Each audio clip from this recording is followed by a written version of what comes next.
Bafana up against Senegal. We cross to Velile Mbuli, SABC sports reporter from our studios in Polokwane. Velile, a very warm welcome this evening. A lot to talk about. How are the squad, first of all, on the eve of this World Cup qualifier? Well, good evening, Simon. Well, I think the team is looking good. Even now, when I left them, they were in a team meeting where they are obviously going to announce the starting lineup for tomorrow's game. I'm sure in a few minutes' time the team should be out. Yesterday, in fact, today they had a good training session early in the morning. Even though there was a bit of a heavy downpour at that time, they did manage to come through that 1 hour training session. And the only injury concern, because I think was suffering from a calf strain at that time, was Kick and Dolly.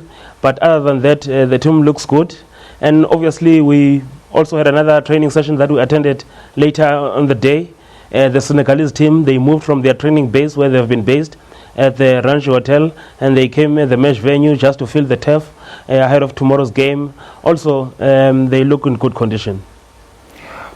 Well, you've been watching Bafana throughout the week. What are the indications are you getting against this West African opponent that they have to get a win over? Where do you think Sheikh Mashaba's mind is?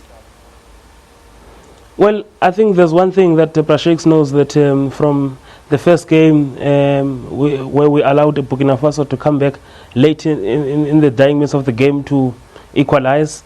So that means now we're now on 1 point and our opponent is already on 3 points. And this is not just any opponent that we're coming up against. We're coming up against a team, the only team that had a 100% winning record in the African Nations Cup qualifiers for next year in Gabon. And when you look at their record this year, the Senegalese team has only lost once to Mexico in a friendly match. Even in some of the local games, they've done very well.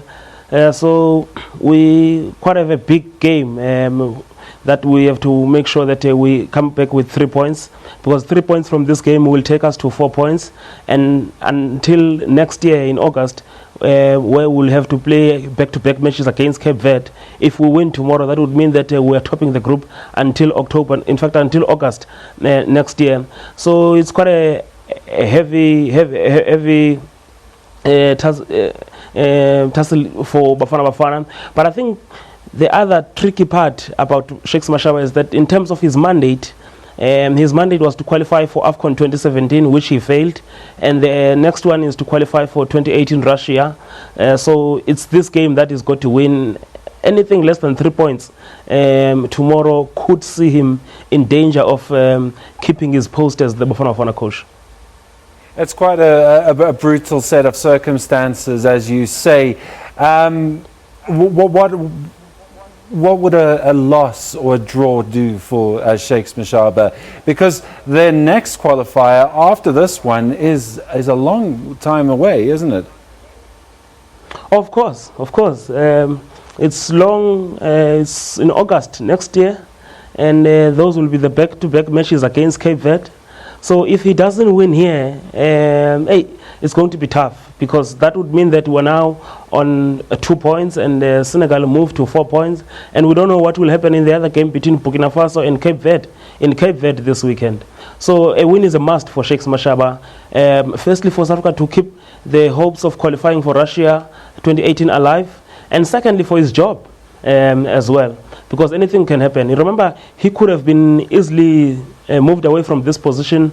The only thing that kept him there is because the AFCON qualifiers, the last game against Mauritania, and the kickoff of the 2018 Russia 2018 qualifiers, it was too close.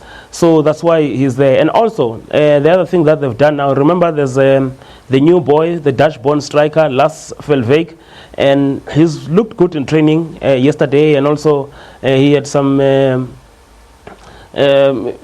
few touches today that you can see that he's a top striker, but I'm not sure if he will be starting, because I spoke to the SAFA president just before he came here, and it looks like there's an intention of trying to look at some of the South African born players or players with South African links who are based overseas, because there's another Italian based defender who's coming from a Swiss background, and if we qualify, in fact, if we win tomorrow, we'll have our hopes still alive for this for qualifying. So that would mean that most of the overseas-based players have to come back, and the SAFA president did insist just now that Sheikh Mashaba has to call back Kamugelo Mokocho at some stage.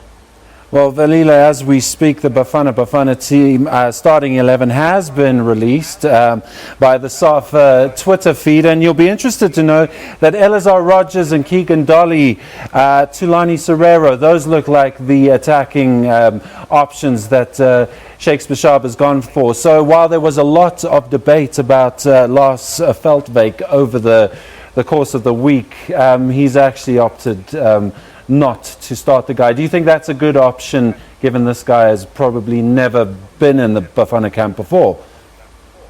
I'm not surprised, actually, Simon, because in the training session this morning, that was the combination. Keegan Dolly on the left-hand side. There was also, I think, Mpomakula on the right-hand side, and they had Tulani Serrero playing behind Elazar Rogers. So this is not a surprise at all, because that is the team that trained this morning. And usually when that team trains on match day -1, which is the day before the game, that is the team that is likely to start. And also, remember, they are building up from what they had in Burkina Faso, in Ouagadougou, where we drew 1-1.